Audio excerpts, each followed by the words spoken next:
राज्यातील विविध पदांसाठी घेण्यात येणाऱ्या परीक्षांमध्ये होणारे गैरप्रकार काही केल्या थांबत नसल्याचं चित्र आहे। गेल्या 3 वर्षात शासकीय नोकर भरती प्रक्रियेत अनेक गोंधळ झाले। म्हाडा, आरोग्य, तलाठी व महाज्योती पीएचडी परीक्षेत पेपरफुटी प्रकरणे राजरोसपणे सुरू आहेत। काही प्रकरणांमध्ये खुद्द परीक्षा परिषदेचे अध्यक्ष सामील असल्याचं समोर आलं आहे। परंतु सरकार याकडे दुर्लक्ष करून लाखो विद्यार्थ्यांच्या करिअरशी खेळत आहे। या पेपरफुटी विरोधात आम आदमी पार्टीने आक्रोश मोर्चा काढून सरकारचा निषेध केला। यावेळी पेपरफुटी घोटाळा, यातील मलईवर कोणाचा डोळा, शासन आपल्या दारी, पेपरफुटीचा कोण रे कारभारी अशा आशयाचे फलक झळकावत आंदोलनकर्त्यांनी निषेध व्यक्त केला।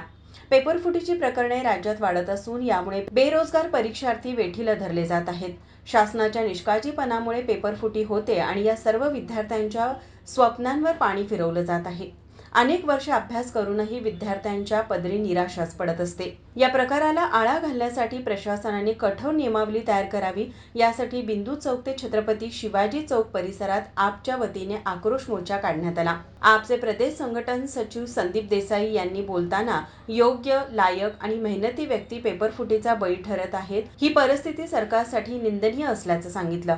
2013ला मध्य प्रदेशमध्ये बीजेपी सरकारनं व्यापम घोटाळा केला। 2014ला मोदी सरकार केंद्रात आलं। 2013चा व्यापम घोटाळा दाबायचं काम या मोदी सरकारनं केलं म्हणून महाराष्ट्रामध्ये पेपरफुटीची सातत्यानं पुनरावृत्ती होत आहे। 12वीचे पेपर फुटले, 10वीचे पेपर फुटले, स्पर्धा परीक्षांचे पेपर फुटत आहेत आणि याच्यामध्ये या 2023मध्ये ज्या तलाट्यांच्या पेपरांच्या परीक्षा घेण्यात आल्या होत्या त्याचाही पेपरफुटीचा सबंध अनुभव या महाराष्ट्रानं घेतलेला आहे। एका बाजूला बेरोजगारांची संख्या वाढत असताना दुसऱ्या बाजूला योग्य आणि लायक व्यक्तींना, मेहनती व्यक्तींना या पेपरफुटीचा बळी ठरावं लागत आहे। ही गोष्ट अतिशय निंदजनक आहे, अतिशय निंदनीय आहे।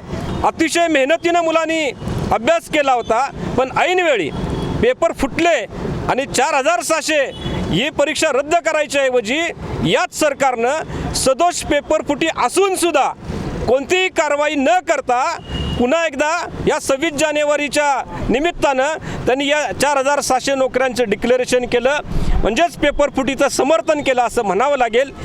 या त्यांच्या कामाबद्दल लोकांच्या मनामध्ये, बेरोजगारांच्या मनामध्ये, नोकरदारांच्या मनामध्ये अतिशय प्रचंड असा क्षोभ आहे आणि हा क्षोभ सरकारच्या समोर आणावा, हा राग, हा असंतोष सरकारच्या समोर आणावा, याच्यासाठीच आमचा आक्रोश मोर्चा आज शिवाजी चौकातनं आम्ही सुरू करतो। आज बिंदू चौकातनं आम्ही सुरू करतोय, शिवाजी चौकामध्ये आम्ही संपवणार आहे आणि या आक्रोश मोर्चाच्या माध्यमातून सरकारला इशारा द्यायचा आहे की आता तरी सुधरा, अन्यथा हा असंतोषी तरुण, हा बेरोजगारी तरुण तुम्हाला खुर्चीवरनं खाली खेचल्याशिवाय राहणार नाही।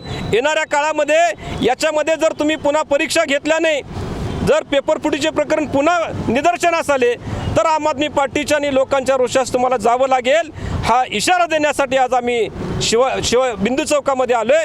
आम्ही शिवाजी चौकात पुन्हा एकदा निदर्शनं सरकारच्या विरोधात करू आणि या माध्यमातून सरकारला इशारा देतोय, आता सुधरा किंवा खुर्च्या खाली करा। यावेळी आम आदमी पक्षाचे जिल्हाध्यक्ष अरुण गळतगे, उत्तम पाटील, प्रकाश सुतार, सुदर्शन कदम, किरण चाळके, ओंकार पताडे आदी कार्यकर्ते उपस्थित होते। माझा महाराष्ट्र, कोल्हापूर।